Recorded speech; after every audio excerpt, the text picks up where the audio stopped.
자, 그러면 7단원의 세 번째 인구 문제에 대해서 보도록 할게요. 1번 지역에 따른 인구 문제. 세계의 인구 성장, 산업혁명 이후 급속한 인구 증가가 발생을 했습니다.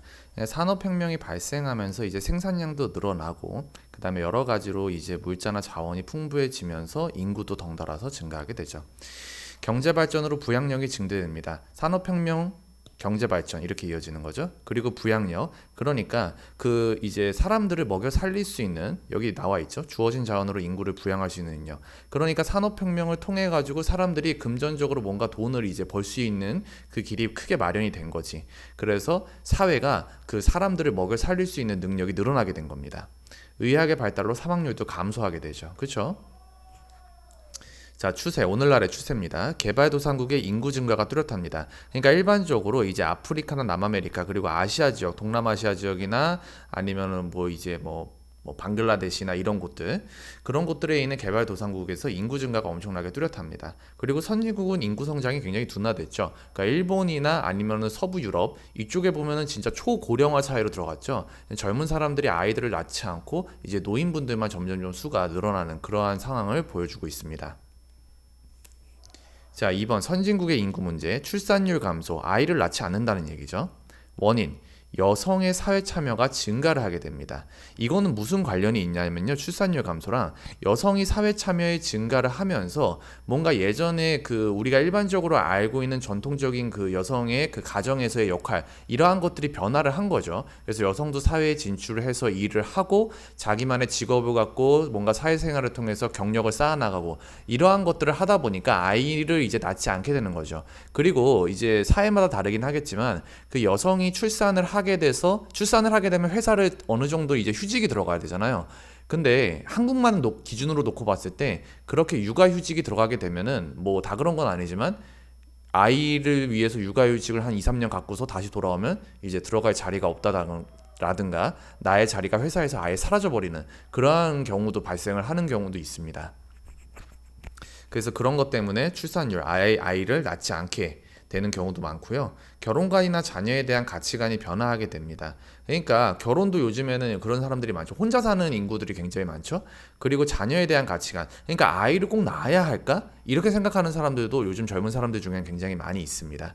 그래서 이러한 것들의 변화로 이제 출산율이 감소하게 되고요.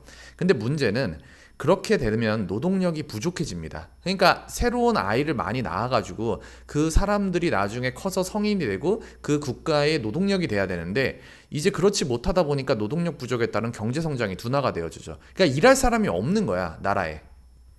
대책, 출산 장려 정책을 실시하고 외국인 근로자를 고용합니다. 그러니까 나라에서는 출산 장려 정책, 그러니까 아이를 출산하면 국가에서 뭐 세금을 감면해 준다든가 아니면 아이를 잘 키울 수 있게, 그러니까 어머니들 같은 경우에 일을 하면서도 아이들을 그 일하는 시간 동안 맡기고 돌볼 수 있는, 믿고 맡기고 돌볼 수 있는 그러한 것들을 나라가 마련을 해준다든지, 그러한 것들을 통해서 출산 장려 정책을 실시해서 출산율을 증가시킬 수 있고요.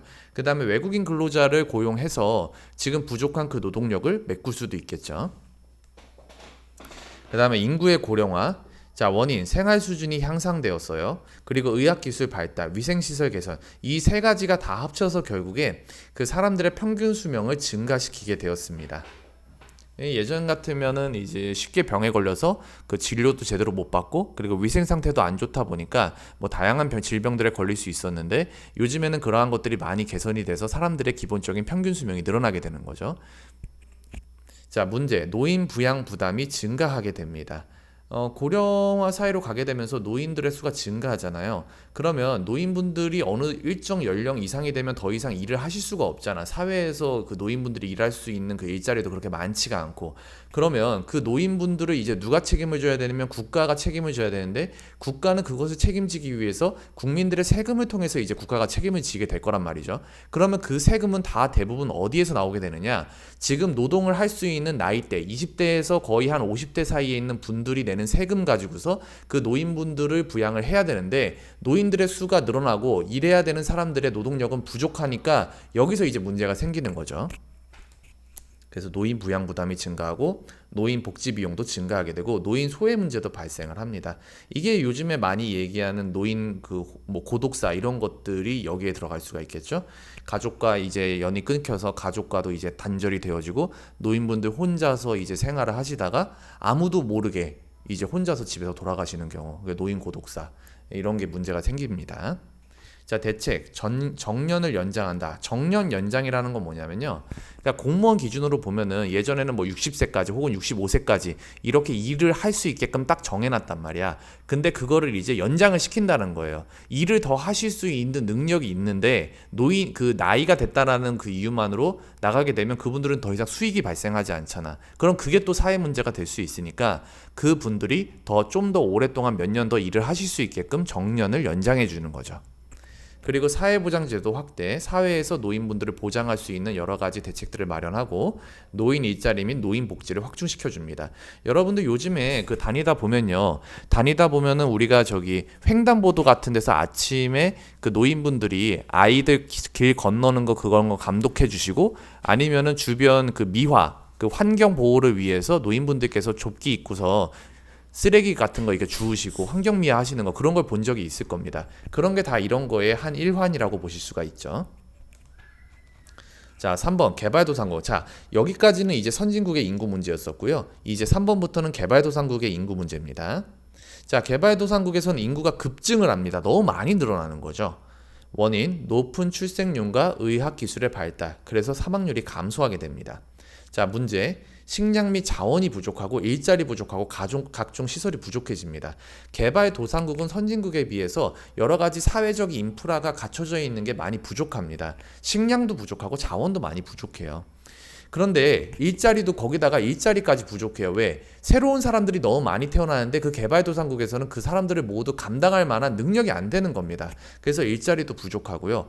각종 시설, 학교라든가 병원이라든가 아니면 그 사회 구성원들을 뭔가 사회 구성원들의 그 필요를 보충해 줄 수 있는 사회적 시설 역시도 많이 부족하죠. 자, 그럼 대책은 어떻게 할 거냐? 산아 제한 정책을 한다. 산아 제한이라는 건 뭐냐면요. 아이를 출산하는 걸 제한시키는 정책을 하겠다는 겁니다. 예전에 중국이 그랬었죠. 중국이 인구수가 너무 많이 늘어나니까 예전에 중국에서는 이제 한 명만 낳아라. 한 명 이상 낳으면은 너네 벌금 매기겠다. 이런 식으로 중국에서는 정책을 펼쳤었거든요. 그래서 산하 제한 정책을 펼칠 수도 있고 경제 발전을 통한 인구의 부양력을 증대시킬 수도 있습니다.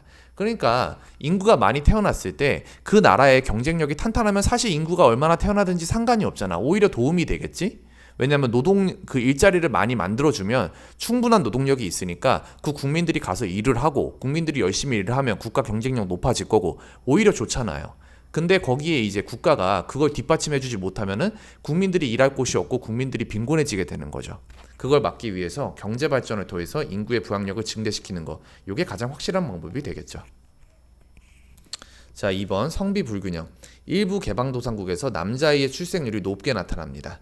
남아 선호 사상의 영향 때문입니다. 남아 선호 사상.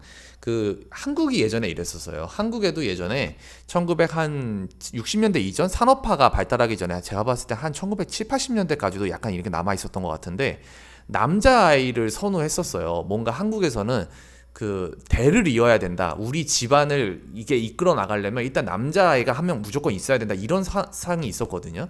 그래서 남자아이를 선호하고 그 다음에 여러분들 뭐 한국 옛날 드라마나 영화 같은 거 옛날 조선시대를 배경으로 하는 이런 드라마도 보면요. 남자아이가 무조건 있어야 돼. 이렇게 생각하는 사상이 남아 있었거든요. 그래서 일부 개발도상국에서는 여전히 남자아이의 출생률이 높게 나타납니다. 남아 선호 사상의 영향 때문에 그렇습니다. 그래서 성비가 불균형하고요. 개발도상국의 문제입니다. 성비 불균형이라는 건 그리고 여자 100명당 남자의 수를 이야기합니다. 자, 그 다음에 우리나라 넘어가기 전에요. 이 세계의 인구 성장 요 왼쪽에 있는 그래프를 좀 봅시다. 산업혁명 이후에 의학이 발달하고 생활 환경이 개선되면서 점점 이제 인구수가 늘어나게 되죠. 인구가 급격히 증가하게 되었으며 2차 세계대전 이후 개발도상국 중심으로 인구가 급증하였습니다. 그래서 선진국을 보시면은 인구 성장률이 굉장히 엄청나게 급격하게 늘어났다라고 보긴 좀 그렇죠. 근데 개발도상국은 어때요? 1950년대 그러니까 이제 이쯤 해가지고 엄청나게 급격하게 증가를 하기 시작을 하죠. 그래서 여러분들이 이 그래프 분석을 할 줄 아셔야 되고요. 자, 그 다음에 2번 우리나라의 인구 문제와 대책을 봅시다. 우리나라의 인구 변화, 6.25 전쟁 이후 출산붐, 베이비붐이라고 하죠. 출산붐으로 인구가 급증을 하게 됩니다. 자, 베이비붐에 대해서 자세한 설명이 위에 나와 있는데 평상시보다 많은 아이가 태어나는 현상, 대체로 전쟁이 끝난 후 또는 사회 경제적으로 안정된 상황에서 발생을 합니다. 6.25 전쟁이 끝났잖아. 그러니까 전쟁 때는 사람들이 지금 일단 내 생존이 달려 있으니까 아이 출산을 많이 안 하겠죠. 근데 전쟁이 끝난 다음부터는 사람들이 사회가 안정이 되니까 그 다음부터는 출산율이 엄청나게 급격하게 늘어나기 시작을 하죠. 2번 1960년대에서 70년대 가족계획 사업으로 인구 증가율이 둔화됩니다. 이때 그러니까 6.25 전쟁 이후면은 1950년대 이 이후를 이야기하는 거잖아. 이때 엄청나게 아이를 많이 낳는다고요. 근데 사회는 아직 그 인구들, 늘어나는 인구들을 뒷받침할 수 있는 능력이 안 되는데 갑자기 인구가 너무 늘어나 버리니까 1960년대, 70년대는 오히려 가족계획 산업, 하나 낳아 잘 기르자 뭐 이런 스타일로 간단 말이에요. 그래서 인구 증가율이 둔화됩니다. 2000년 이후 저출산으로 인구 정체 및 인구 감소가 발생을 하죠. 그래서 뭐 최근에 뭐 작년, 재작년 뭐 이런 때 보면요. 그 전체 인구 대비로 따져봤을 때 태어나는 아이의 수가 뭐 0점 몇 명. 그러니까 전체 인구 대비로 따졌을 때는 태어나는 인구, 그러니까 새로 태어나는 아이가 뭐 한 명도 안 되는 그러한 상황으로 지금 가고 있죠. 그래서 한국도 뭐 2000 몇 년, 2040년, 2050년이 되면은 이제 완전 초고령화 사회로 접어들게 된다. 이렇게 지금 분석이 나오고 있습니다. 자, 우리나라의 인구 문제, 저출산 문제 원인, 여성의 사회 진출 증가, 양육비와 사교육비 증가. 그죠? 이것도 되게 큰 문제죠. 결혼과 출산에 대한 가치관이 변화하고 있죠. 굳이 결혼해야 되냐? 굳이 애 낳아야 돼? 그냥 혼자서 잘 살면 되잖아. 약간 이런 스타일로 변해가고 있어요. 근데 문제는 뭐냐면 국가 경쟁력이 약화가 돼요. 그리고 노동력 부족 현상이 발생을 합니다. 이게 이제 선진국에서 나타났던 이런 문제들을 이야기하는 겁니다. 노동력 부족에 따른 경제 성장 둔화 이런 것들. 대책, 출산 장려 정책, 육아 지원책 마련, 양성평등 풍토 확립. 그러니까 남아 선호 사상 같은 게 한국에도 예전에 남아 있었는데 지금은 거의 없어진 것 같아요. 남자이든지 여자이든지 그렇게 뭐 차별 없는 것 같아요. 그런데 이제 양성평등 풍토 확립에서는 제가 봤을 때 이제 그게 좀 확립이 돼야 될 것 같아요. 그 여성이 출산을 했을 때 그 출산한 여성이 육아휴직을 다녀온 다음에도 충분히 그 경력을 보장받을 수 있는 그러한 것이 법적으로 확실하게 제도화되어야 된다라고 봐요. 예, 그런 게 있어야 그 여성들도 이제 마음 놓고 출산을 할 거 아닙니까? 그죠? 자, 그 다음에 고령화 문제. 낮은 출생률, 의학기술의 발달한 날은 평균 수명이 연장되면서 이제 노인분들이 많아지는 거죠. 그렇게 되면 이제 사회적인 문제가 사회복지 비용이 증가하게 됩니다. 그지? 왜냐하면 노인분들을 부양을 해야 되니까. 그리고 노동력이 부족하죠. 그 20대에서 50대의 그 젊은 어느 정도 노동을 할 수 있는 노동 인구, 그들이 할 수 있는 일과 60대 이상 넘어가시는 그 노인분들이 하실 수 있는 일인 사실 차이가 있죠. 그죠? 그 다음에 노인 소외 문제 발생합니다. 이걸 해결하기 위해서는 사회보장 제도를 도입하고 임금 피크제가 뭐냐? 밑에 설명 나와 있죠? 일정 나이가 되면 임금을 삭감하는 대신 정년을 보장해주는 제도입니다. 이런 것도 잘 기억하셔야 됩니다. 그러니까 그 정년이 65세인 회사에서 그 어떤 노인분이 65세에 퇴직을 하기 전까지 받았던 월급이 뭐 한 달에 400만 원이라고 칩시다. 한 달에 400만 원의 월급을 받고 계셨다고 한다면 이제 65세에 회사를 그만두게 되면 이분은 더 이상 수익이 발생하는 데가 없잖아. 그러니까 이제 어떻게 하는 거야? 내가 400만 원을 월급을 받았었는데 400만 원 받지 않겠다. 내 월급을 한 달에 250만 원만 줘도 된다. 대신 내가 계속해서 일을 할 수 있게 해줘라. 그게 임금 피크제예요. 그 다음에 정년 연장을 아예 시켜주거나 노인 일자리를 마련해주는 거. 이러한 것들을 통해서 고령화 문제를 어느 정도 해결할 수가 있겠죠? 자, 그 다음에 이제 오른쪽 페이지에 보시면 여러분 중요한 그래프가 하나가 나오네요. 요거 굉장히 중요한 그래프입니다. 자, 왼쪽에 있는 그래프와 오른쪽에 있는 그래프, 개발도상국역 인구 피라미드. 요게 바로 개발도상국형 인구 피라미드입니다. 그래서 보시면요, 개발도상국은 출산율이 많잖아요. 그래서 이 가운데 있는 부분 대를 보면은 이제 연령의 나이가 밑에 쪽으로 갈수록 굉장히 그래프가 탄탄한 걸 볼 수가 있죠. 출산율이 높으니까. 자, 그 다음에 오른쪽에 있는 건 선진국형 인구 피라미드인데요. 일단 출산율이 저조합니다. 예, 출산율이 저조해요. 출산율이 저조한데 그 출산율의 그래프만큼이나 노인 인구의 비율이 많아요. 노인 인구가 젊은 사람들만큼이나 많습니다. 그래서 이게 선진국형 인구 피라미드입니다. 요 각각의 차이를 여러분들이 구별을 잘 하셔야 됩니다. 자, 그 다음에 우리나라의 인구 변화 예상, 인구 변화에 그리고 영향 보시면은 이런 것들. 인구가 감소하고 산업 발달의 원동력, 그러니까 노동력이 감소하죠. 노동력이 감소해. 일할 수 있는 사람이 없으니까 당연히 경제 성장률도 낮아지겠죠. 당연히 소비 활동도 위축될 거고 노인 복지 비용 증가 및 사회적 문제가 발생을 합니다. 그래서 이러한 것들도 꼭 기억을 하셔야 됩니다. 자, 밑에 문제 한번 풀어보시면 될 것 같고요. 내용이 엄청나게 어렵진 않으니까 기본 내용을 여러분들이 잘 이해하시고 암기만 하시면 어렵지 않게 풀 수 있는 부분이 될 것 같습니다.